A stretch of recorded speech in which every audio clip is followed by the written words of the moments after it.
ஆண்டவர் இன்றைக்கு நம்மை சில ராஜாமங்களில் தட்டி எழுப்பி செபிக்க வைக்கிறவராக இருக்கிறார். சில நேரத்தில் பார்த்தா திடீர்னு நமக்கு தூக்கம் வராது. யாரோ நம்மை தட்டினது போல இருக்கும், யாரோ நம்மை எழுப்பி விட்டது போல இருக்கும். அது உடனடியாக நம்ம எழும்பி உட்கார்ந்து செபிப்பதற்காக ஆண்டவர் நம்மை உற்சாகப்படுத்துகிறார் என்று நினைத்துக் கொள்ள வேண்டும். எத்தனை பேர் அந்த அனுபவம் இருந்திருக்கிறவங்க இருக்கிறீங்களா?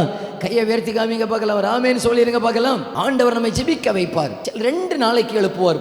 2 நாளைக்கு எழுப்புவார். 2 நாளைக்கு நம்ம எழுப்பி இப்ப நம்ம என்ன தெரியுமா பண்ணுவோம்? எழும்புவோம், எழுப்பி பார்ப்போம். என்ன அங்க புரண்டு இங்க புரண்டு பார்க்கறோம், தூக்கமே வரல. தூக்கம் வராததுக்கு இப்ப நமக்கு ஒரு நல்ல ஒரு மருந்து உண்டு. உடனடியாக யூடியூபை பார்த்து வீடியோ பார்க்க ஆரம்பித்து விடும். தூக்கம் வராத வரைக்கும் ஒரு படத்தை அங்க பார்த்து முடிப்போமே அப்படின்னு சொல்லி ஆண்டவர் படம் பார்க்கறதுக்காக அல்ல எழுப்பி விட்டது, அங்க ரீல்ஸ் பார்க்கறதுக்கு அல்ல எழுப்பி விட்டது. ஆண்டவர் எழுப்பி விட்டது 1 மணி நேரமாவது ஜெபிக்க மாட்டானா என்றாக எழுப்பி விட்டது. புரியுதா? 2 நாளைக்கு எழுப்பி பார்ப்பாரு.